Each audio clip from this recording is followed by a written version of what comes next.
Hey, it's me, Jesea, aka Music News Daddy.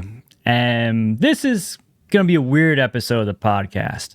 I mean, they're all weird, right? They're all weird in their own special way. But this episode's different, of course. You know, I had a whole episode ready to go this week. I was getting ready to hit record on it yesterday. Actually, I was getting ready to record it and have it up for you guys today. Normal weekly rundown recap of everything that happened in music this week. I was going to talk about what my experience at Incarceration Festival was like. Had some good Slipknot news in there, all that. And I was getting ready to hit record. And then the devastating news broke that Ozzy Osbourne passed away at the age of 76. And it just felt weird to do a whole podcast episode and not talk about that, obviously. I couldn't put up an episode of the podcast today and not mention Ozzy's passing. And then I thought, okay, I'll do a little piece about Ozzy in the episode. And then I was like, no, because I can't talk about the greatness of Ozzy Osbourne for however many minutes I was going to filibuster on for. And then go into like some dick jokes, Slipknot news and stuff like it. Just felt off, it didn't. The vibes were off, if you will. So what I decided to do is today we're just going to talk about Ozzy. We're going to talk about the life of Ozzy Osbourne and talk about his passing a little bit, some memories, some some thoughts that people have said. Some rock stars have put their they've reacted to it, put their reactions out there. We're going to talk about all of that. And then, I don't know, maybe later this week, we'll do a normal episode. Maybe in a couple days, I'll put up that episode I was planning on recording. Or maybe we'll just push it until next week, and we'll let this week breathe with all the memories of the Prince of Darkness. I haven't decided on that part yet. You let me know in the comments if you are, chomping the bit for more content from me. But as of now, I just want to talk about this, I mean, where do we begin? Ozzy Osbourne, the man that bit the head off a bat, who pissed on the Alamo, the man that snorted a lot of ants, destroyed countless hotel rooms, but most importantly, was one of the founding fathers of heavy metal as we know it. Just a true rock god living among regular ass humans. You could have lived at any other point in human history, but you were lucky enough to exist in the same timeline as the Prince of Darkness. And I think that's pretty cool. The band the Osbourne family posted. They shared the news yesterday. Like I said, they said They said it is with more sadness than mere words can convey that we have to report that our beloved Ozzy Osbourne has passed away this morning. He is with his family and surrounded by love. We ask everyone to respect our family privacy at this time. And, no cause of death was given, obviously. Of course, Ozzy's had a very public battle with his health over the years. It's deteriorating, for quite some time now. So we're all assuming it's something related to that, but nothing has been confirmed yet. But, we don't need to get into that right now. Let's talk about the man, He, along with Tony Iommi, Geezer Butler, and Bill Ward, founded Black Sabbath, the band that created heavy metal. I mean, we can argue about that all you want. We can say there's people that were doing it before them, but they changed music as we know it. They changed the music world. Black Sabbath wanted to create music that felt unsettling, had tension to it, just an overall scary tone. They wanted to create music that felt the same way you felt when you were watching a horror movie. And they definitely succeeded that way. Obviously, one of the most influential bands in all of rock and metal. And then he leaves Black Sabbath to team up with Randy Rhoads to have the most, I would gamble to say, the most successful second act solo career of all time. Ozzy Osbourne releases the Blizzard of Oz album, Crazy Train. Come on. Is there any song more iconic than Crazy Train? Is there any song bigger? When you think of metal. And I mean, Crazy Train's got to be top of the list, right? And then he has so many more solo hits after that. Just, I believe, 11 studio albums on his own. Just released a new one not too long ago, 2022, Patient Number 9. He teams up with and has an iconic relationship with Zakk Wylde. I mean, those two, you can't picture one without the other these days. Zakk Wylde and Ozzy Osbourne, they just go together. Then in the 90s, he goes on to start Ozzfest because Sharon Osbourne was pissed that Ozzy didn't get booked for Lollapalooza. Sharon was trying to get Ozzy on Lollapalooza that year, and they said he wasn't the right fit. Wasn't the look they were going for that year. I don't know what year. I don't know what kind of look they were going for. Something not badass, apparently. So what does Sharon do? With the help of Ozzy, they start Ozzfest, and they change the lives of so many bands. Give so many bands some of their first opportunities to play in front of a big audience and go on a real tour. You know, Slipknot was one of the first bands on one of those first initial Ozzfest, and that was one of their big breaks, was being on Ozzfest.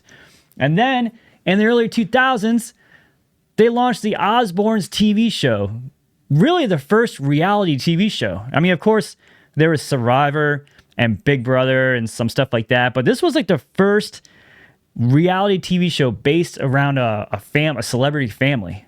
And honestly, we saw Ozzy even more unhinged than his music career sometimes. Like, those were some of the most wild moments on TV at the point, was Ozzy just interacting with his family. And it changed media. It changed the way we looked at like TV. I mean, obviously, the Kardashians came soon after that, and then that just became a whole genre of entertainment. And I mean, that's just scratching the surface of Ozzy and who he was and some of his accomplishments. I mean, I'm doing the broad strokes here. Like, if you have a chance over the next, I don't know, rest of your life, just sit down and just binge all of the Ozzy content you can find. Just listen to every album, dig into the catalog. If you've never listened to Ozzy somehow, I mean, if you're listening to this podcast, there's not a chance in hell you've never listened to Ozzy. But if you are for some reason not familiar with Ozzy, or maybe you've always, kind of passed Ozzy off. Maybe he's just never been your cup of tea. Maybe like when you were a kid, your dad liked, No More Tears and played that a lot or something, and you were just like, it doesn't do it for me. I get it. Different strokes for different folks. If it doesn't fluff your pillows, but give it a chance. Go back with it. Go back to Ozzy with a renewed ear, I guess, a fresh ear. You know how taste buds change every 7 years? I think that happens with your music taste buds too. Your earbuds, if you will. I think those change after every so often. You find that your, songs hit that when you heard when you were younger that didn't do anything for you then can hit a lot later on. And we're going to talk about that in a little bit. But there's something about this passing of Ozzy that's just so profound in so many different ways for a lot of people, obviously. For me, though, like, anytime a celebrity has passed, even if it's a musician that I really like, I feel sad. I feel initial, like, oh, bummer feeling, But Ozzy going feels like a family member passing. There's something about Ozzy Osbourne. I don't know. I'm not trying to like dismiss or minimize any other celebrity deaths that have happened, but I've always kind of disconnected from them. It's never been something that really felt like it hit me. But Ozzy going is effing me up, man. That is like, I don't know. Like I said, it feels like, I'm not going to say it feels like, a grandpa going or anything like that, but if maybe an uncle, a distant cousin, somebody I feel like I know has passed away, and maybe it probably doesn't help that the entire world around me seems to be reacting the same way. Everyone's devastated by this, the amount of outpouring support and people sharing and posting about him, being constantly in my feed, and then also having the music that I'm listening to nonstop since it happened. Like, that will probably all play into me feeling more emotional about it. But it's a big deal, I mean, it's affecting a lot of people. I've got some, I shared this on my Instagram and TikTok at Jesea Lee, just yesterday, of people reacting to it, fellow rock stars. Corey Taylor said, Corey Taylor from Slipknot, as we mentioned earlier, he said, "Without Ozzy, there is no me. My heart has broken." Metallica said it's impossible to put into words what Ozzy Osbourne has meant to Metallica. Hero, icon, pioneer, inspiration, mentor, and most of all, friend. And a few of that come to mind. Ozzy and Sharon believed in us and transformed our lives and careers. He taught us how to play in the big leagues while at the same time being warm, welcoming, engaging, and all-around brilliant. We are heartbroken and devastated by the loss and send our love and condolences to Sharon and their family, bandmates, and this very large circle of friends. He left an incredible legacy and will be sorely missed. I mean, System of a Down posted about him. Shavos particularly said, "I'm heartbroken and speechless." Evanescence posted about Ozzy. "Thank you for the inspiration, the joy, the magic, and the darkness." Tony Iommi, Black Sabbath guitarist, posted, "I just can't believe it. My dear, dear friend Ozzy has passed away only weeks after our show at Villa Park. It's just heartbreaking news that I can't really find the words. There won't ever be another like him. Geezer, Bill, and myself have lost our brother. My thoughts go out to Sharon and all the Osbourne family. Rest in peace, Oz." I mean, a lot of these bands, a lot of these artists, of course, were at this farewell show as well. You know, man, Youngblood posted a pretty touching sentiment here. He said, "I didn't think you would leave us so soon. The last time we met, you were so full of life, and your laugh filled up the room. But as it is with legends, they seem to know the things that we don't. I will never forget you. You will be in every single note I sing, and with every single time I walk on stage. Your cross around my neck is the most precious thing I own. You asked me once if there's anything you could do for me, and as I said then, and as I will always say for now, all of us, the music was enough. You took us on your adventure, an adventure that started it all." So yeah, a lot of these artists were there at the that farewell show that Tony Iommi's talking about. And even that, you know, the farewell show is just crazy to think about. This happened 2.5 weeks ago. 2.5 weeks before he passes away. Ozzy plays his farewell show with Black Sabbath. Like, the timing of the farewell show was just, I can't even put into words how odd it feels, you know? I mean, I thought when they announced the farewell show in February, so 5 months in advance, I thought the timing was a little weird even back then. I thought the urgency that they were doing this farewell show, it felt I don't want to say suspicious, but it just felt like a little odd I mean, yeah, 5 months is a decent amount of time for most events, but you think about any big music festival, you get the lineup. Generally, they at least announce the date. They announce it's happening a year in advance. Almost always, all these big festivals announce that it's coming on this date a year from now. They might not announce the lineup right away, but they'll let you know when it's happening. It's confirmed, it's ready to go. They just haven't started putting the lineup out there yet. But they announced this festival, this one-day fest, the last Black Sabbath show, the last Ozzy show. They announced it with the full lineup, and then 5 months later, they did it, which means they felt like they needed to get it done now. It needed to happen now. They didn't want to mess around. They didn't want to wait and plan it. And we all know, obviously, Ozzy has said before, he's like, I just want to get on this stage. You know, I want to get up there and sing. I want to do a few songs with Sabbath. I want to do a few solo songs.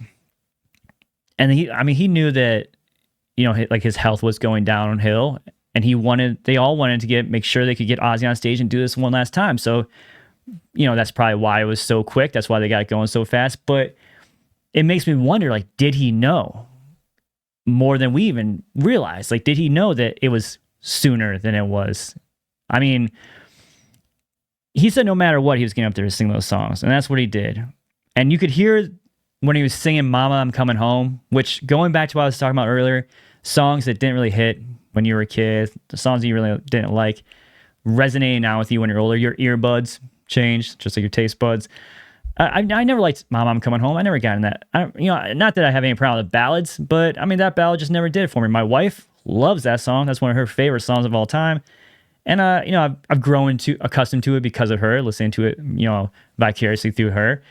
But now, man, I am jamming Mama, I'm Coming Home, and I will forever Love that song. And it was even before he passed away, I started feeling that way, because seeing him perform that song at the farewell show, the way his voice was breaking when he was singing it. And I talked about this in my video I posted yesterday on TikTok and Instagram, but I don't think his voice was breaking because he couldn't hit the notes. That's not what I don't believe that. I think he just really felt like, oh wow, the weight and the toll and the emotion of the moment was finally hitting him. Like, this is the last time I want to be singing in front of these people. And of course, it's a ballad already, so it's already an emotional song.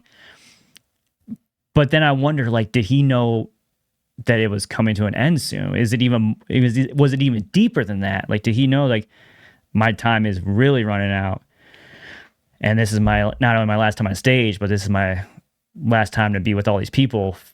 Yeah, I don't. That's obviously pure speculation.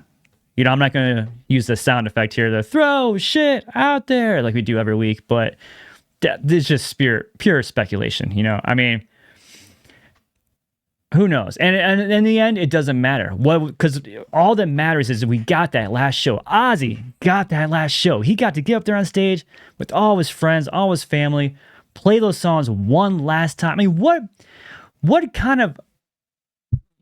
other artist has been able to call their shot like that, essentially, to say, like, this is it, we're going out this way, sayonara. Like, what an incredible moment. I mean, the Back to the Beginning concert was just such a big moment. It was already such a big moment for rock and metal. It's such a big moment for Ozzy, and now it's to a whole nother level. It's in another atmosphere. So they're going to be doing a theatrical release for it. I'm not sure. I don't have the date in front of me, but that's going to be coming out in theaters soon at some point. Hopefully they put it on streaming. Hopefully it's just available. I mean, I would buy a physical copy of it. Like, I mean, I don't even have a DVD player or anything like that, but if I could have some kind of physical copy of this to, just to have forever. I mean, they need to do like a video vinyl version of this whole concert, because it's something that, I want to have that, and I feel like a lot of people probably do too. But so I'm not gonna drag this on too much more. Like I said, I've already filibustered a lot, kind of just rambling about Ozzy here essentially. But I mean, I'm not gonna drag it out too much because first of all, I don't think Ozzy would like that. Even in his Rock Hall acceptance speech, he said, I'm not gonna bore you with a long speech. Like, he didn't like to be gushed over. At least it didn't seem like that. I didn't know him personally, obviously, again, but everything I've seen, he just liked other people to. He liked to, bring others up. He didn't want people flocking around him and, fluffing his pillows and gassing him up. But of course, that's not going to stop us from doing that. We're all going to be doing that for quite some time now. So I'm going to leave it. I'm going to end it here. We're going to obviously probably be talking about Ozzy for quite some time now. I'm sure he's going to come up on the next episode at some point. But I just want to get this one out here and just, I don't know, just talk to you. See how you're feeling about it. See if you're in the same boat as me at all. If you're feeling the same way about this, let me know in the comments on Spotify. If you're listening on Spotify, you can leave a comment there. On YouTube, you can leave comments there. I don't think you can leave comments on Apple, but hit me up at Jesea Lee on TikTok and Instagram. We can talk over there about it. But like I said, we'll be talking about this for quite some time, and yeah. That's all I got for us right now for this episode. So go ahead, pour every single drink you have out for the Prince of Darkness, because he may be gone, but he sure as fuck will never be forgotten. I can guarantee you that. Take it easy now, and bye-bye.